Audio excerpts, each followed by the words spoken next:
Hey guys, it's Brett. I just wanted to let you know that this episode has been highly edited.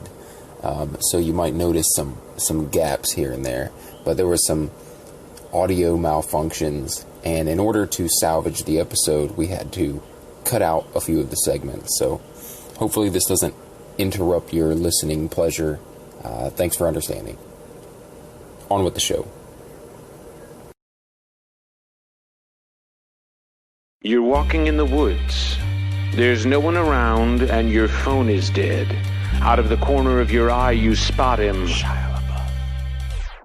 He's following you, about 30 feet back. He gets down on all fours and breaks into a sprint.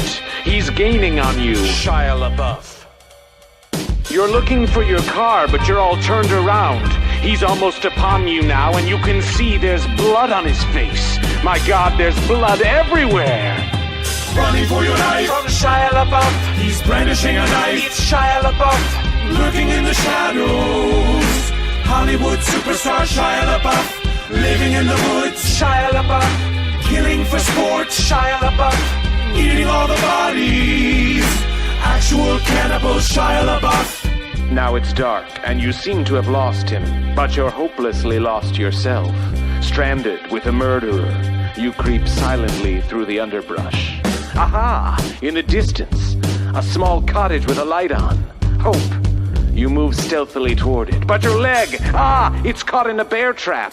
Gnawing off your leg. Quiet, quiet. Limping to the cottage. Quiet, quiet. Now you're on the doorstep.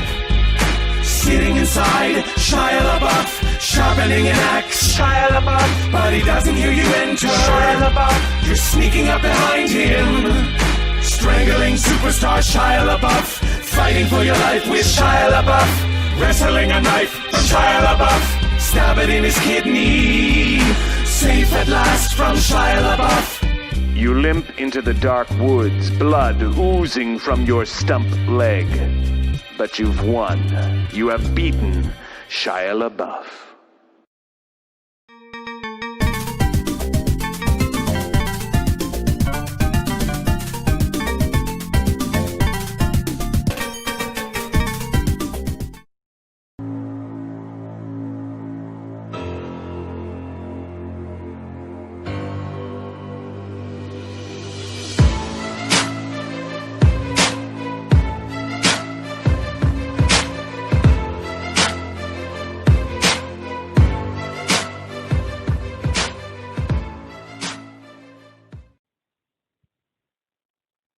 Welcome back to Long Lost Brothers, the podcast devoted to fitness, mental toughness, and the overall acquisition of betterment. My name is Brett Scott. And I'm Jesse Cole. And we are the Long Lost Brothers. Hey, I'm thinking our intro is a little deceiving. Yeah, because we kind of turned into like a nerd podcast with dudes that work out. Yeah, I feel like 50% of the episode, like people hear that and then they're like, oh shit, I'm going to get some mental toughness and some self-improvement, and we spend 50% of the episode talking about like TV and movies. Yeah, maybe we'll work on that. Cool. I'm So let's talk about movies. Whatever it takes to get him in the seat, bro. Once you got him, the tattoo. With that, Not really. we're going to open tonight's episode, and we're going to talk about Halloween movies, scary movies, because it is the week of Halloween, trick or treat. This is the last episode we'll be recording before Halloween, so why not? Why not have a little Halloween episode? It's a Long Lost Brothers Spooktacular extravaganza. There you go. Yeah. Okay. So okay. Hold on. So I have I see this as two separate genres, because there's Halloween movies, then there's horror movies. True. There's very like movies that are centered specifically around Halloween. Well, me and my girl yesterday spent a majority of the day watching Halloween movies, but then she kind of abandoned ship on me. But I was like, nope, planted in my bed watching horror movies.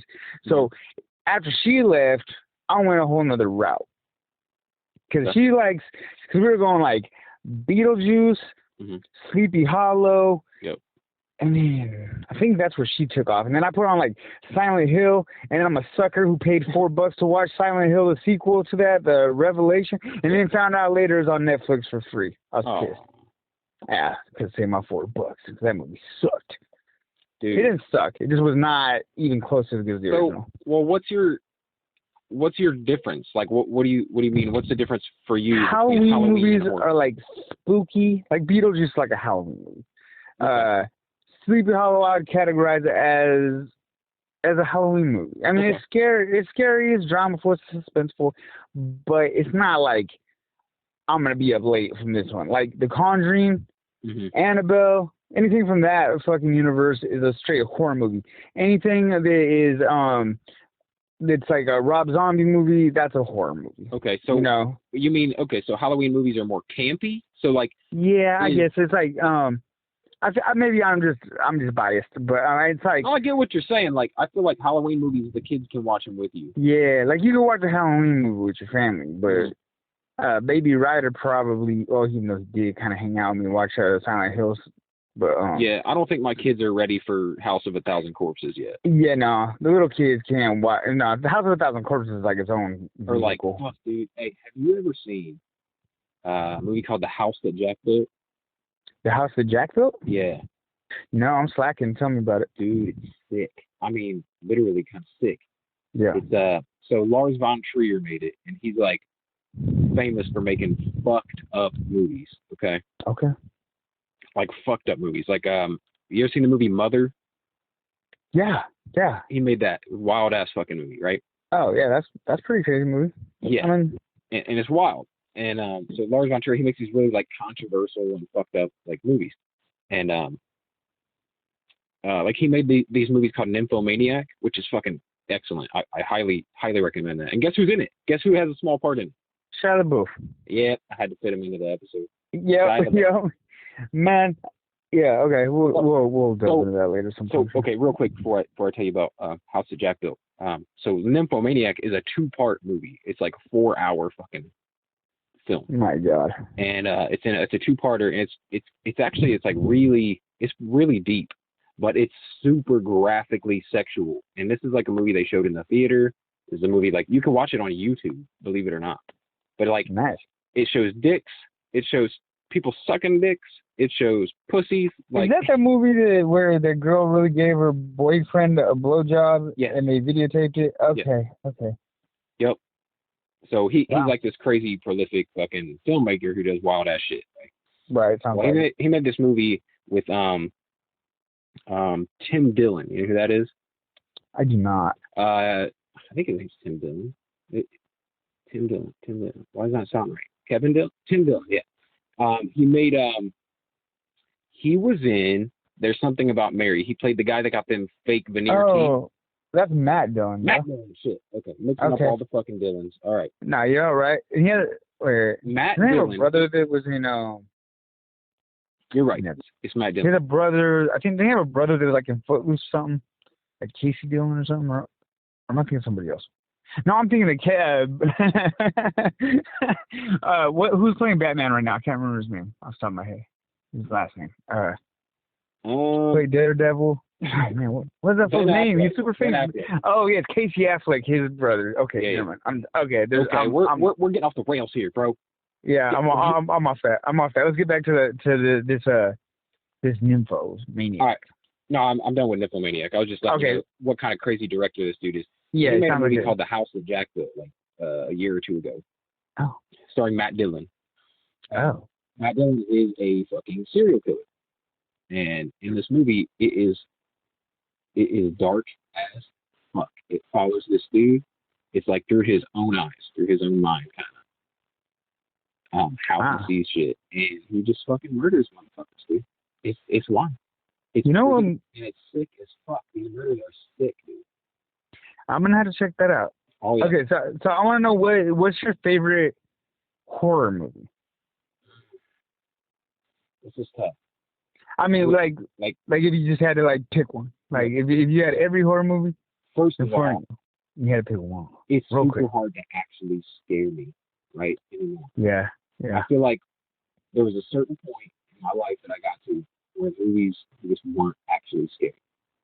But before there was this whole slew of movies like Conjuring and Yeah. Nun and shit like that, like super fucked up, like jump scare shit, Yeah.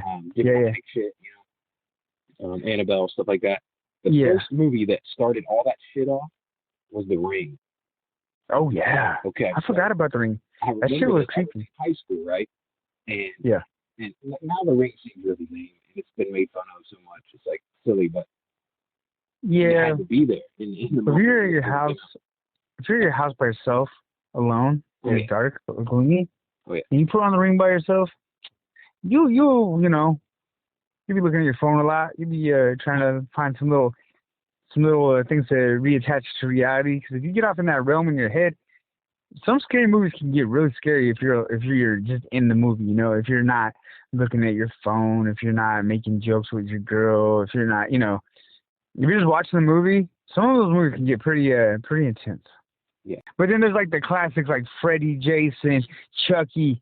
Like the Freddy, Jason, Michael Myers. You can't discount the slasher film.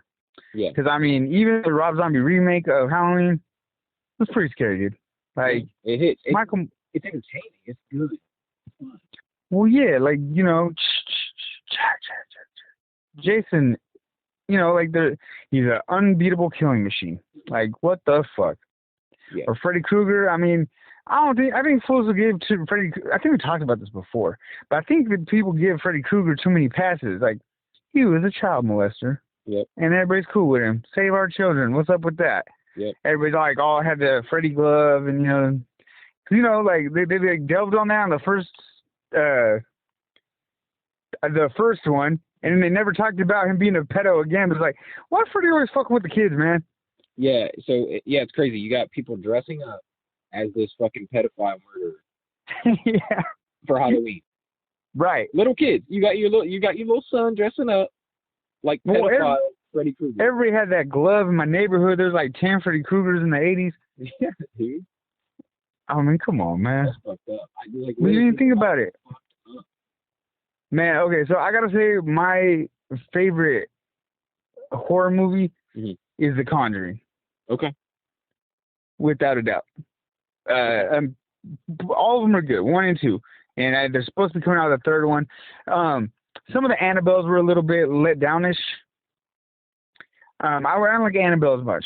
And then The Nun, I was super disappointed because of that jump scare scene in the credits, or not in the credits, but in the trailer. And it's like I jumped for it. Even at the movie theater watching a different movie, I knew it was coming, and I jumped on it again. I was like, oh, this is Nun. It's gonna be scary. She was so scary in The Conjuring, right? Yeah. But man, I was really let down. But I do still think that's the best horror universe they got going on right now. Okay. I never really got it. But the most impactful for me was the original Tim Robbins. Oh, why am I saying his name wrong? But anyway, it from the TV movie. Oh, the original. Yeah, when I was a little kid. Ruined me. I couldn't. I'd be on my skateboard avoiding sewer drains and stuff. Yeah. I'd smoke a little weed when I was like 12, still be scared. Yeah. Actually, one of the scariest movies that I saw when I was a kid was Pet Sematary. Oh yeah. Shit fucked me up. I saw it. Have you ever seen that trash ass movie Pet Sematary 2? Yeah, that was terrible. I watched that again in the not so distant past. It did not stand up. I was like, this is so bad. Yeah, it's terrible. Yeah, I was like, ugh. But this is just not even good at all. They remade Pet Sematary a couple years ago too. Did you watch that? Yeah, they did. And I read the book. So I did this with It too when they were revamping that for the cinematic one that just came out. Yeah. And so I read the book because I was hugely impacted by that movie as a kid. I was like super scared. I was like, ugh, it is the freakiest shit alive. I don't want to watch it again. Yeah. But then you watch the original. Like I bought the original movie, rewatched it. I was like, yeah, this is not as scary as I recollected when I was like 7, 8, 10 or whatever. And I read the book, which is way better than the movie. But then the movie came out. I was like, okay, they got after it pretty good because there's throwbacks to the original movie, and then there's throwbacks to the book, and then there's some artistic liberties taken from the story. So I was not upset at this last It incarnation. That was pretty good. And the actor's really good. He played on Hemlock Grove. He's the main dude in that show. That show's alright. Get a little weird about season 3, but okay. Yeah, I thought the remake of Pet Sematary wasn't bad either. Like it was no, not at all. You know what I mean? Not at all. Yeah, they threw a little change to ruin it, but that's alright. Yeah, I like the book. The book of that was really good too. That movie always creeped me the fuck out. Just like any movie that has a dead kid in it, bro. Yeah, man, little Gage. What they didn't touch on from the book, there was a heavy thing, and that was like the Native American input, and like the Wendigo, and like just the evil being like a force outside of the beings. Yeah, Stephen King, which I know that you and I both are huge fans of. Yeah, he's a master. Stephen King, a lot of his stories are about this kind of like this ethereal evil, like this force, this force that exists outside of people. Like it's like a I don't know what you call it. It's like the wind. You know what I'm saying? It's like it's like it's like the Murphy's Law almost. Like she needs to hurry up and get back so they can't get a flight, and she has to drive back, and then the force made the tire pop, and like these kind of things were just like just that shit luck. You think it's just bad luck, but it's things that are happening to you with a motive. There's resistance. There's a resistance that's coming to you. Yeah. Nice. Yeah, it is. It's like this force that you can't see or hear, but it's there, lurking behind the shadows. And that's a major player in like most of King's writing. Yeah, is like this thing behind everything. This thing. Yeah, like have you ever read The Stand? Yeah. They should make a movie. Stand's so fucking good, dude. Best. It's so the good. Best ever. But that's like the best book I think, like novel I've read. Yeah, it's good. It's long as fuck, dude. Yeah, really it's like a fucking I remember that shit took me like a month listening to it at work on my phone, like all day, and I'm just page turning this. Oh, what's next? What's gonna happen next? I think that whole like that universe that spiritual element that King has in the books is why the movies never translate. You know what I mean? It never translates as well to film because it's really hard to incorporate that, like this idea, something that you can't show physically. Yeah. It's hard to put into film. And so that's why the books are so fucking good. Like, I don't feel like he writes bad books, period. But the movies are like really hit and miss. In fact, they're mostly miss, like when they put them on film. But like Gunslinger was pretty good, but it left so much out. Yeah, man. There's so many King movies that haven't been done well. You know what's a good one? I don't know if you've seen this or not, or if you've even read the story, but it's on Netflix and it's called 1922. Yeah, I watched about half of it. I got interrupted, but that would seem like it was pretty good. Yeah, dude, it was a really good story, and like when I found out they was making a movie of it, I was like, oh shit! And I watched it, and it was dead on. It's exactly like the book. Oh, really? Like, yes, finally fucking did something right for King. But yeah, for sure.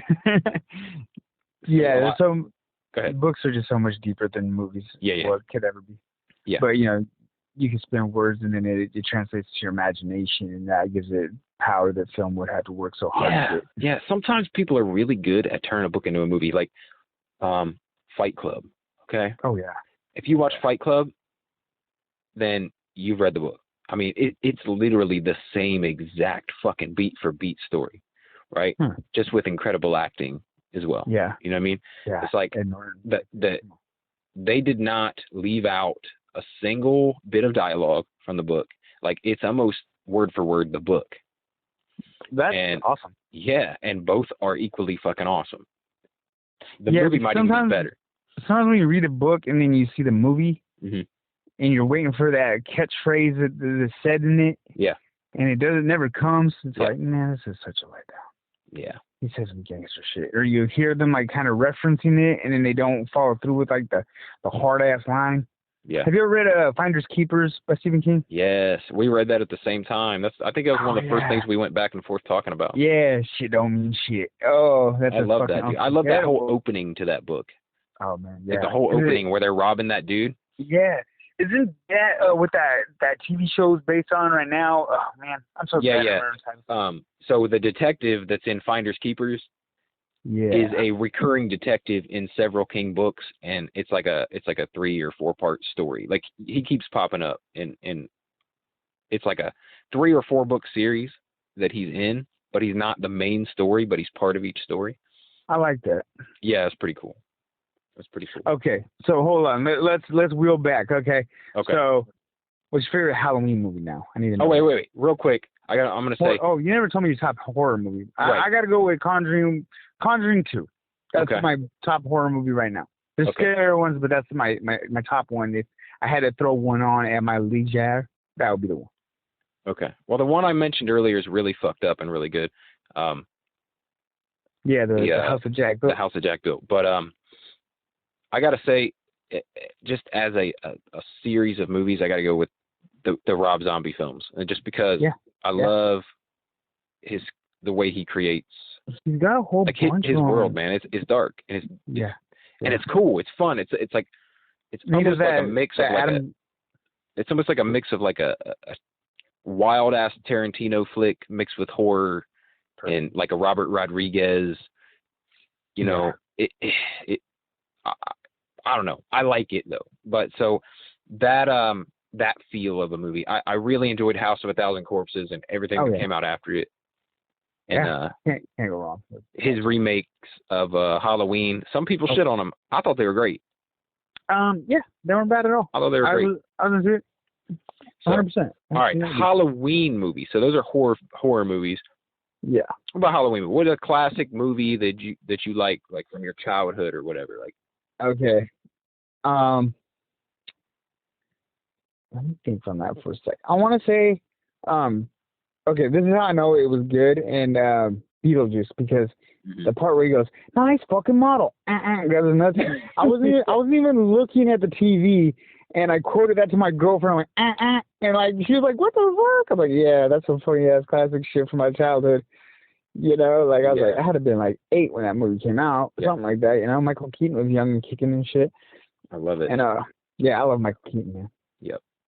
Yeah, it's a fantastic movie. He can't go wrong with that movie. That's I mean, you know, you put a couple earmuffs for the kids, they can watch it too. You know, like I think that "nice fucking model" is like the dirtiest line in the whole thing. That when he's trying to like marry the little girl is kind of weird, but I speaking of Tim Burton, man, I really like Nightmare Before Christmas. My kids and I just took them to the theater. First trip back to the theater since the pandemic, and that was the first thing we saw last week. You can't be mad at that. Nightmare Before Christmas. It's a good fucking movie, man. Yeah. And, but for me, like something that really sticks out from when I was a little kid. I don't know if it's a Halloween movie, but I fucking love it, dude.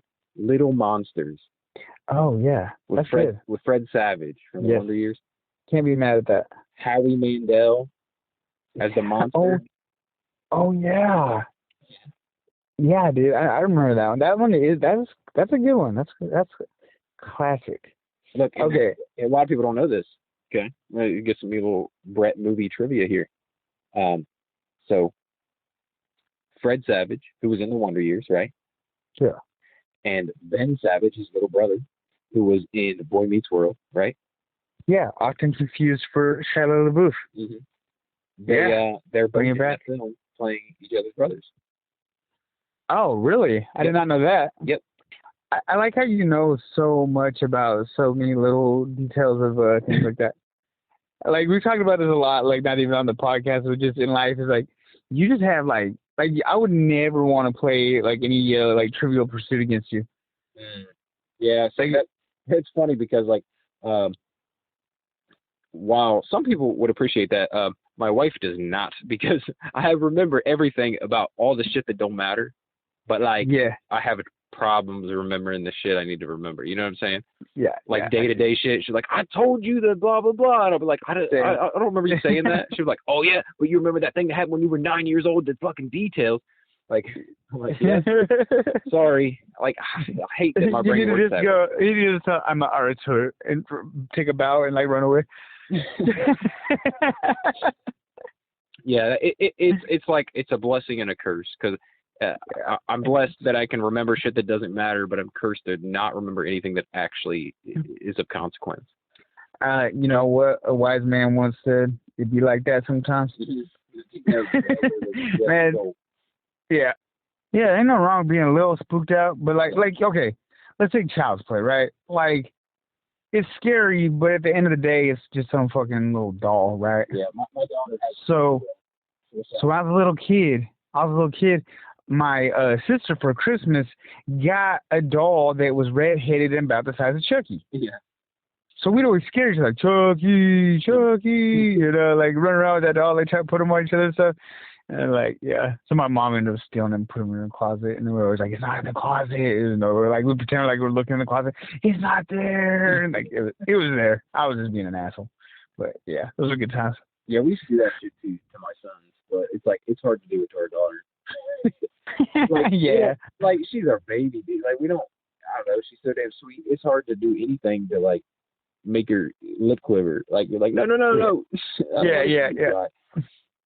But, man, yeah, like my baby girl, I don't mess with her like that. Yeah. But like Caden, Jaybird, yeah. I can't scare Jaybird though. He's like, you know, he's pushing 17. He ain't no punk. Mm-hmm. He got jokes. Yeah, scare his ass, dude. Yeah. Let me tell you a quick story about scaring kids, just real quick. Go ahead. One night, I was my stepson was going to bed, and I feel bad because I think he was a little too young for this. Like, I went a little too hard on this one. Okay. So yeah, I knew it was bedtime, and the kids were like brushing their teeth and getting ready for bed, right? Okay. And I played the long game on this motherfucker. Okay. Listen, I climbed in his closet, which is right next to his bed. Like, oh my God, that's awesome. Right next to his bed. And I climbed in his closet a good 10 minutes before bedtime. I'm talking, there's no way he could have known I would be here. No way. And no, listen, then he got in bed, and I waited a full, like, 7, 8 minutes, dude. You know what I'm saying? Like, that's a huge investment of time to scare a kid. Oh, yeah. I was playing the long game. Like, I sat there so long, I heard him talking to himself in his bed. You know you're alone when you're, like, seriously talking to yourself? Yeah. And I was, like, I got to the point where I felt bad before I even did it. Like, I was in there waiting, and I hear him, like, singing to himself or whatever. I busted out of the closet. I was like, wow. Dude, he flipped, dude. He sprung up out of bed.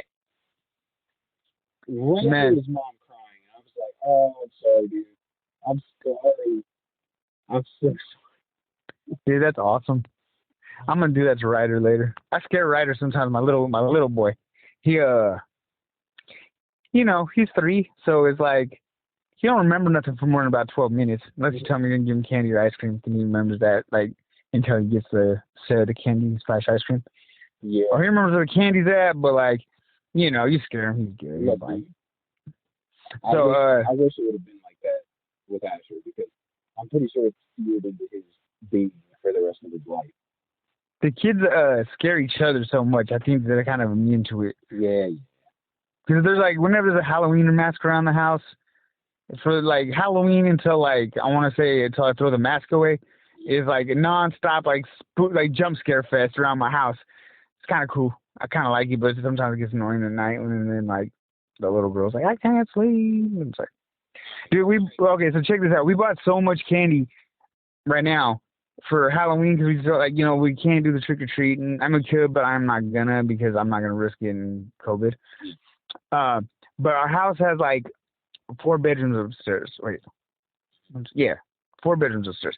So what we're gonna do is grandma's gonna be downstairs with the kids, and then all the adults are gonna sit in each of the rooms and have candy, and then they're just gonna come over there and trick or treat the upstairs. And like, we already got the house all decorated, carved the pumpkins today. We're dialed in. I had to put Kimberly on my shoulders, walk around so she could put the streamers on the ceiling. Like, we got all the accoutrements for a Halloween party for kids. Pretty excited, man. I like Halloween quite a bit.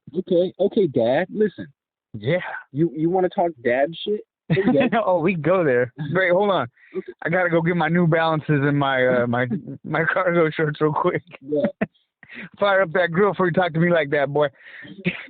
Yeah. I mean, we're on what they're calling like phase 3.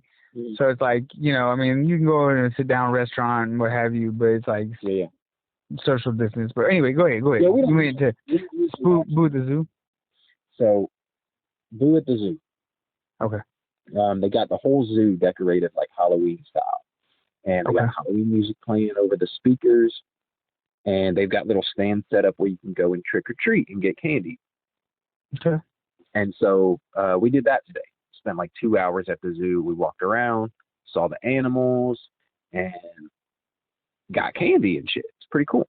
Yeah, and that's then, awesome. Afterwards, like on our way home, there's this church by our house that was doing this drive-through trick-or-treating. And you literally just drove through in your car and like they handed you candy and shit. Like it was cool. So that's what we did today. We did Boo at the Zoo as a family, and then I took my daughter to this church and we drove through and we won a raffle while we were sitting in line. Got like a pack of cookies. What? Got a pumpkin, got a bag full of candy. It's a good time. Man. Good time. I fasted most of the day. And then about I was a good 17, 18 hours in. And I had found this keto cookie I bought, and so I had that. And I had some other stuff. But yeah, cookies were on the menu for the kid today. So I was pretty happy. I don't know where that came from. Oh, because you want cookies. Dude, keto is hard right now. But anyway, that's another thing. Let's jump into that book. I'm sorry, say that again. I said, what is next on the agenda? Oh, we got the book, man.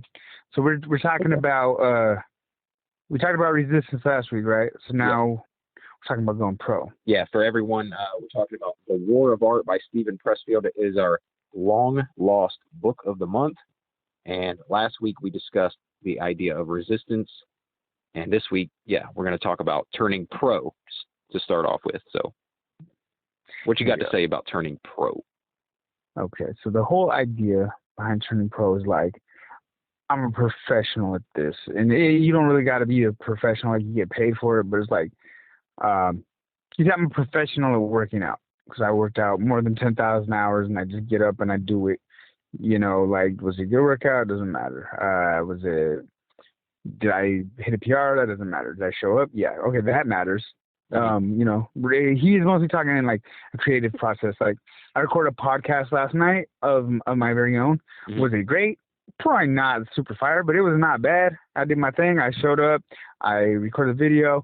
I uploaded it, and you know, it was received. And so you know, we'll do that again soon.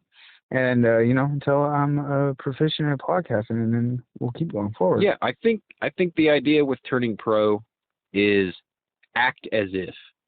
You know, it's like treat whatever it is you're pursuing. If you're pursuing an artistic, creative discipline, whatever it is, writing, drawing, whatever.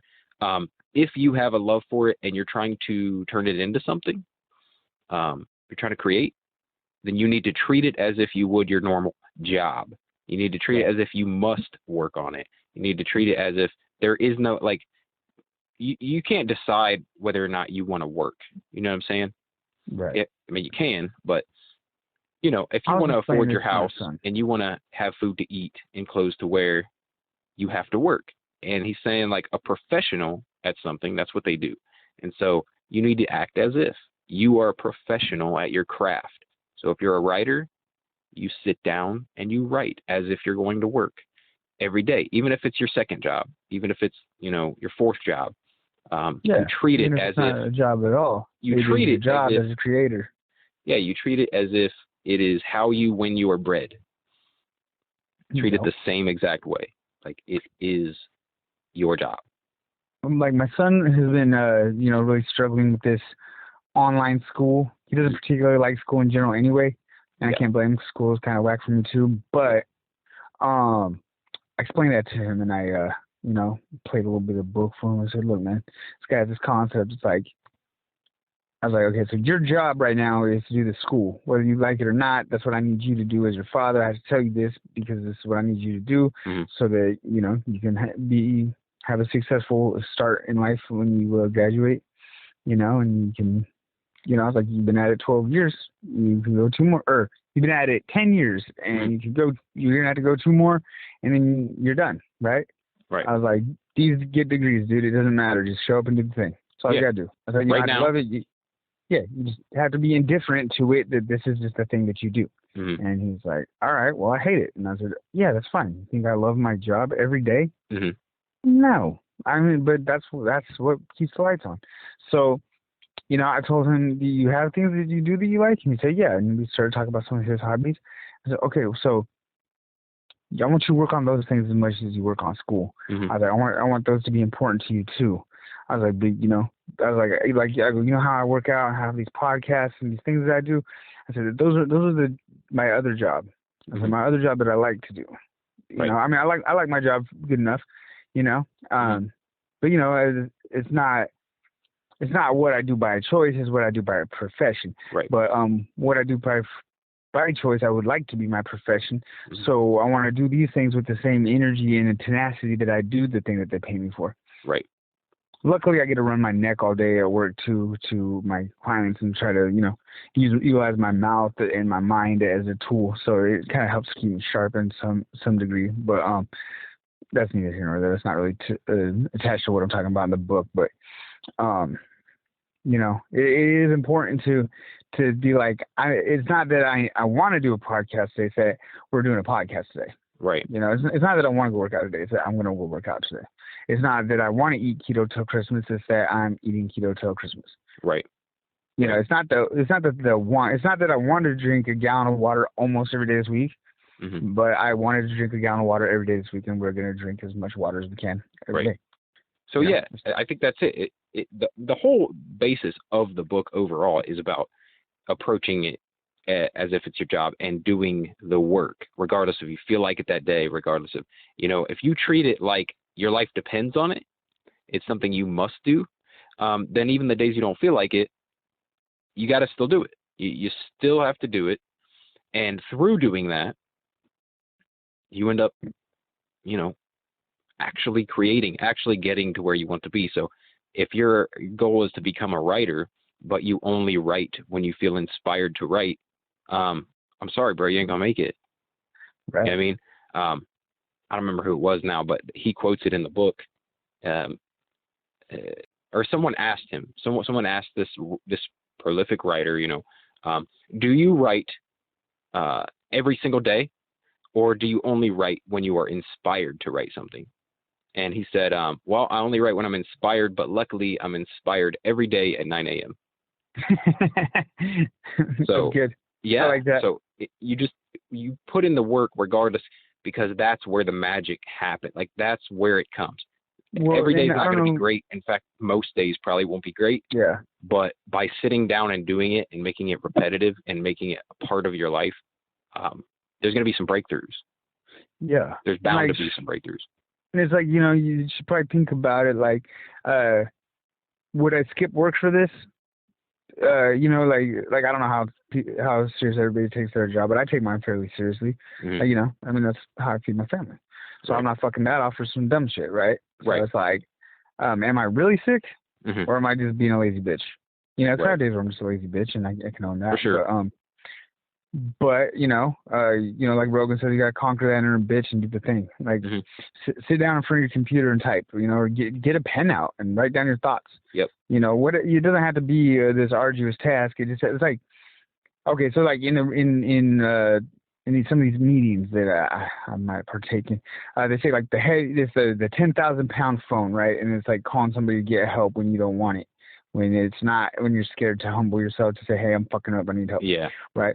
So I think of that as like the 1 billion pound laptop, or like, you know, the $40,000 or the $40 billion or 40 billion pound phone that I'm going to pick up to record this podcast, or, you know, it's like the arduous task. It's like the hardest part is just getting in front of the fucking camera, man. Yeah. Sitting down and doing the work. That's it. get in front of that camera, write down a couple bullet points, and just spit your game. It's like, do your thing, man. You only get better at doing things by doing them.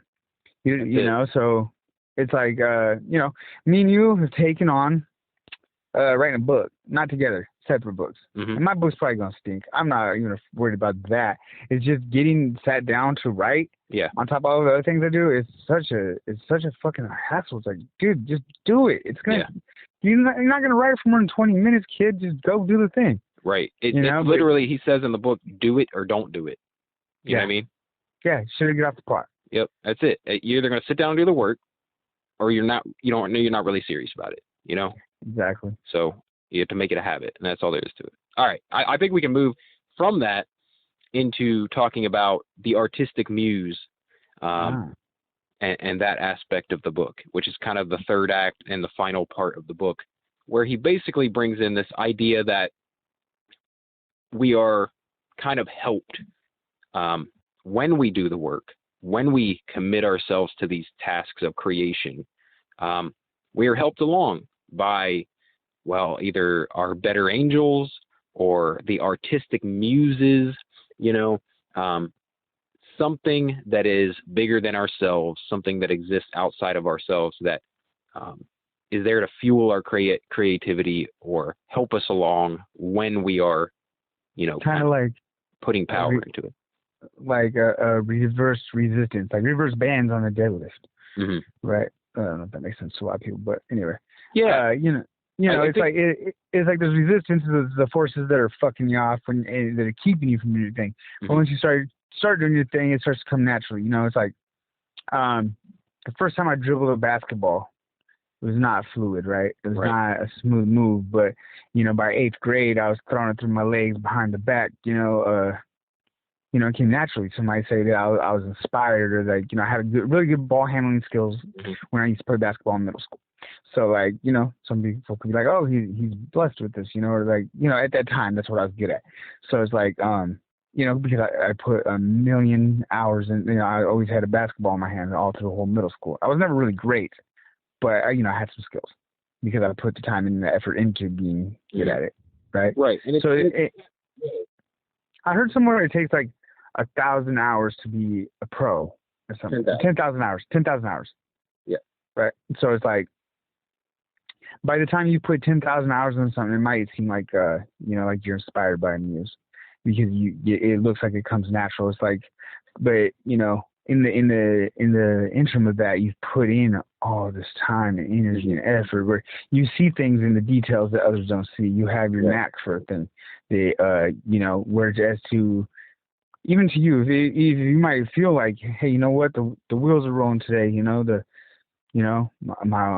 My watch is spinning backwards. Like whatever your little good luck charm is, or your little flow state. I don't know if that's a really good metaphor, but just like, you ever seen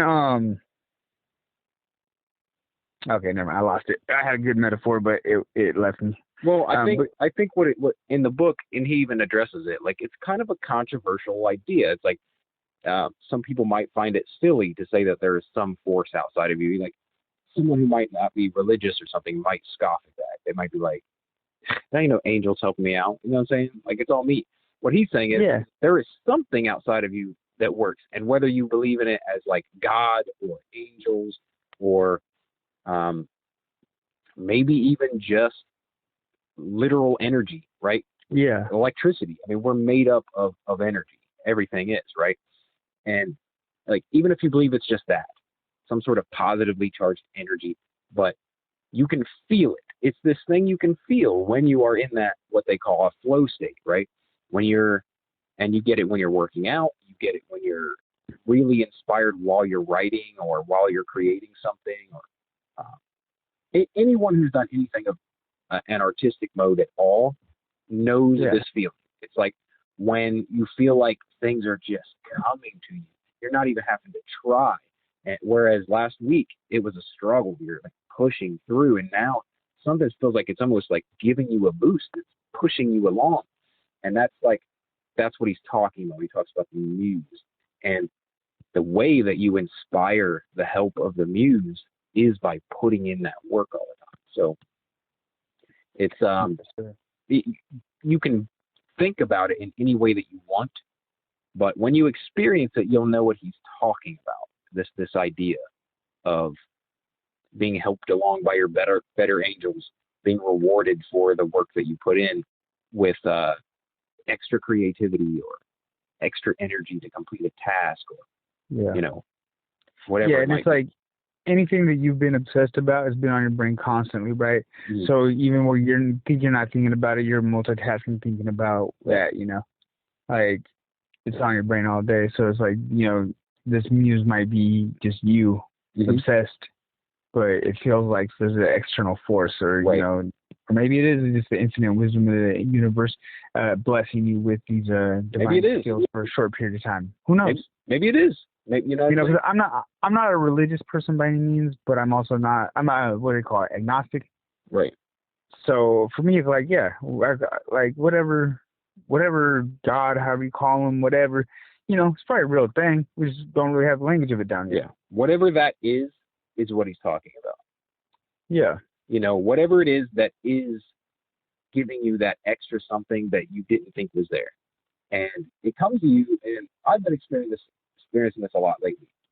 And it's the whole reason I started the whole idea of posting something daily, like podcasts or videos or whatever. It was this whole idea of doing the work. And I knew I wouldn't do the work if I didn't have to put it out. Like if I told myself, well, I'll just record something every day, or I'll write something for my podcast every day, and then I'll just put it out on Saturdays, right? Yeah. I knew that wasn't going to work. You're kind of a machine too. I noticed that, like, you're constantly putting up content. It's the muse. That's what I'm saying. Yeah. For me, I'm like, and I'm a far less experienced podcaster than you. So for me, I'm still at that stage where I'm trying to think, what's this show going to be about? What am I going to talk about? But then you start finding that once you get going, it's like, oh, I know a lot about this thing I'm talking about. I can rattle off statistics I didn't even know I had in my back pocket. Like, exactly. Something's helping. You know what I'm saying? You get to a state where something else is helping. And, God damn it, there's this, like, street sweeper driving by. Like, you motherfucker, clean the parking lot right now during my podcast. So I've been feeling it a lot lately because, when you just feel like things are they're coming to you easy. Like you get to a point where something's coming to you easy, that's when you're in that state. And that's what you work all those terrible, hard, arduous tasks, those times for. Because at some point you're going to get hit with this inspiration, this whatever it is. Yeah. But then you have the skill set to capitalize on it. Yeah, well, through putting out these podcasts, and most of them are not getting very many views or listens, it doesn't matter. It's the act of doing it and the practicing of it and doing what I said I was going to do, doing the work every day. And with that now is coming all this creativity in my brain. Ideas, where when I'm not doing something, really, this motherfucker just brought a leaf blower out, Jesse. A leaf blower. It's 11 o'clock at night, bro. Damn. Okay. All right. Sorry, folks. You're going to have to deal with a leaf blower in the background because this cocksucker. All right. Yeah, it'll be all right. So I can't hear it on my end. Back to the better angels of my nature. Lately, I've been doing these podcasts over and over and over and putting out these YouTube videos over and over and over. It feels silly sometimes. You're not getting really any recognition for it. But I'm rewarded now with all these ideas for more. I don't have to go searching for ideas. They're just coming to me. Ideas to talk about, ideas to discuss. I had a guy reach out to me that wanted to collaborate on a podcast with me. Never happened before. You know what I'm saying? I've got, I had so many ideas that I finally know what I want to write my first book about. So I set a new goal for next year. I'm going to write this book. It's like, I'm in that flow state. So I'm really vibing with the latter half of this book this week. And I'm like, even reading the book, it feels like I was meant to do it right now. Like it all feels like it's coming together. That's what that state of working with the muse is where you feel like it's all coming together for you. Yeah. So it's powerful. Powerful.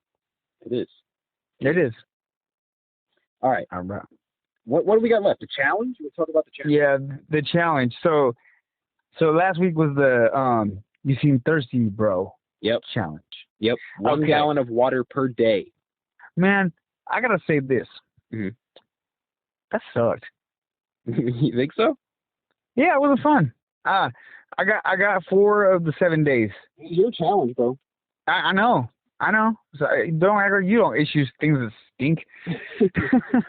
Okay, so the first 2 days, banged it out, no problem. I mean, one of them was like late night, and when I finished it, I was up all night peeing. The next day, I was like, "No, I'm gonna get smart, smash this punk out real quick." I was done with it before I left work, so I was good to go. Yeah, had a staple drink. You came out the gate strong. Yeah. I squeezed in the 3rd day. And then Thursday came, and I forgot. I was late for work, forgot my gallon of water. I did drink a bottle of water, but it just didn't stick that day. And then Friday, kind of the same thing, but I drank half a gallon, but I just couldn't get it down, man. I was like, what is going on with me? In all fairness, I was like, man, running around with a chicken with my head cut off at work on Friday, so, I can make excuses. And then yesterday, I almost finished it, but I didn't quite get there. And today, I fasted, so it made it a lot easier, and I threw a couple noon tabs in it to jazz it up, if you will. Yeah, look, I gotta say this. That doesn't help it at all. Nah. Noon it actually tastes worse, bro. Yeah, you're right. And it's the tropical flavor, which is the worst of all of them. Yeah, I think so. Yeah, it tastes like kind of like a watered down. Like if you had like a lemon Gatorade and then you put ice in it and left it overnight and then came back to get it. Yes. That's what it tasted like pretty much. But it wasn't that bad. But less sweet. Less sweet. Yeah, for sure, less sweet. I should have put like BCAAs or something, like a whole bunch of it in there and shook it up till it turned blue. That'd have been easy, but I think that would have been kind of like a little too cheaty.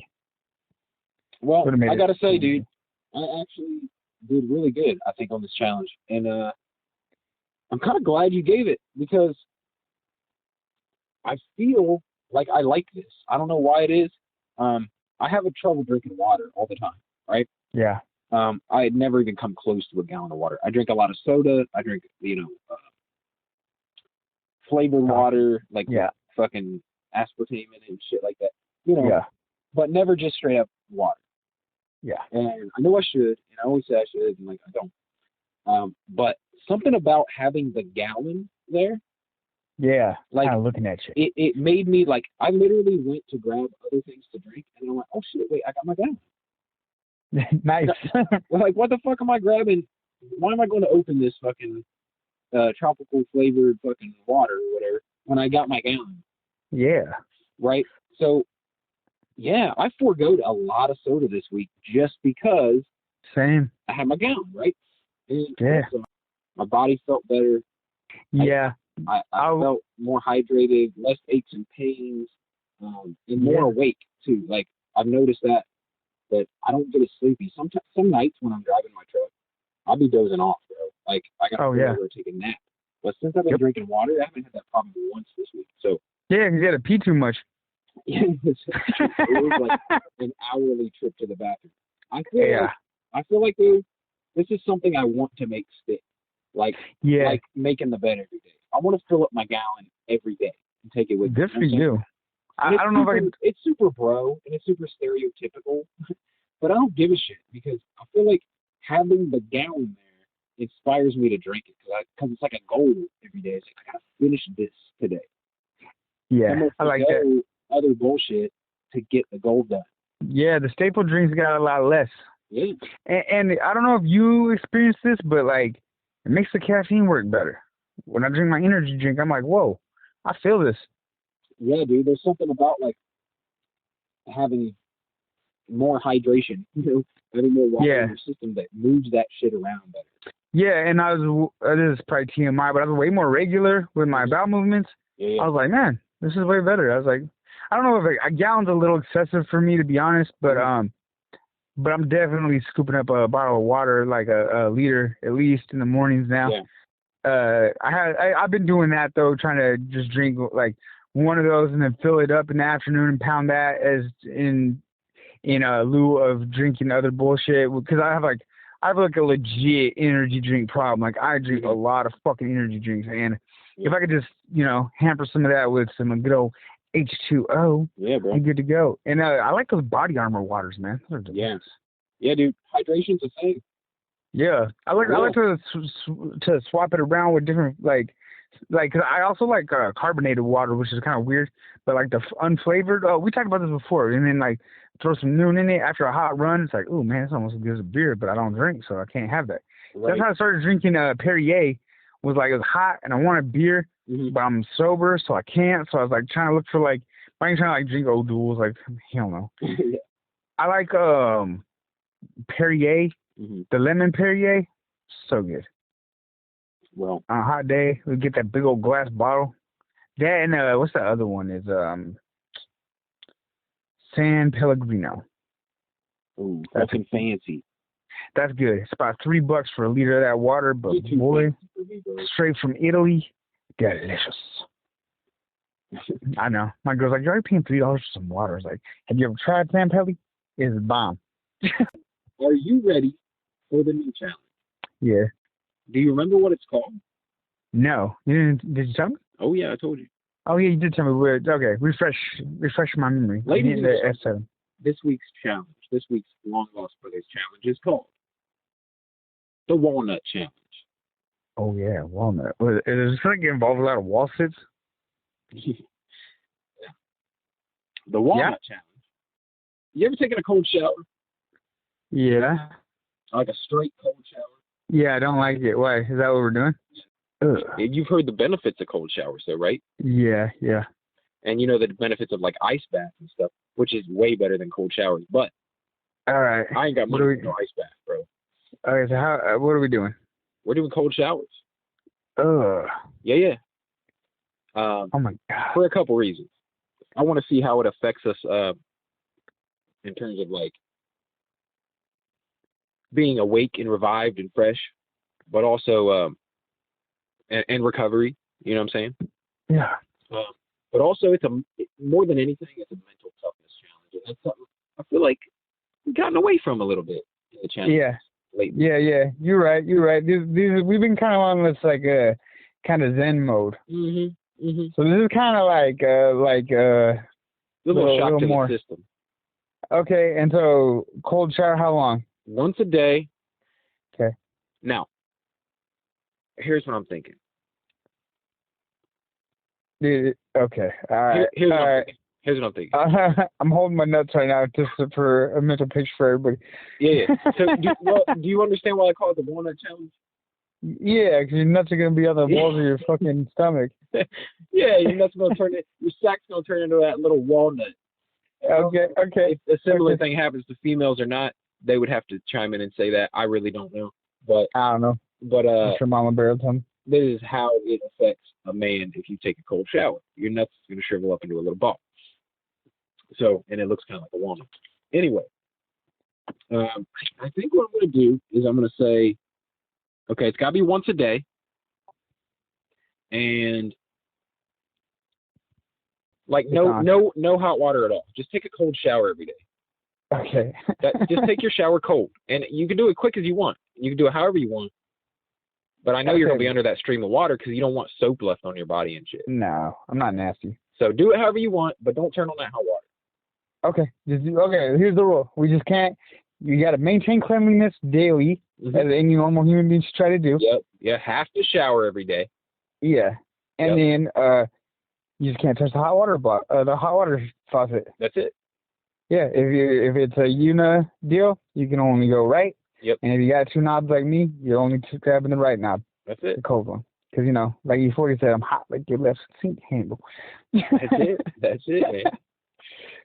All right. So the Walnut Challenge. Right. Walnut Challenge. Oh, man. Freeze up till you seize up. I like this one, man. I like it because I'm scared of it, too. Like, yeah, I know you are. You live in Columbus, Ohio. It's got to be colder there. Yeah, I don't want to do it. It was 40 degrees today, bro. Oh, that's nothing. We're in the 30s, my guy. Whatever. Well, 30s at night. It's getting there. It's 30s at night here for sure. I was talking about 40 during the day today. Oh, But, okay, you're winning. We're still in the 50s. So, yeah, I'm not looking forward to this though, at all. Yeah, man, this is gonna be like pretty. This is gonna be a pretty hostile little week, man. Hostile. It is. It's gonna be an angry shower week. Yeah, I think you appreciate. Listen, nothing's gonna make you appreciate the warmth everywhere else.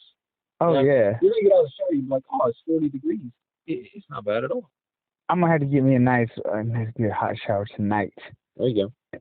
Oh yeah, good one. Might take a bath. I don't know. There you go. Hey, it's good thing I didn't make it cold baths, bro.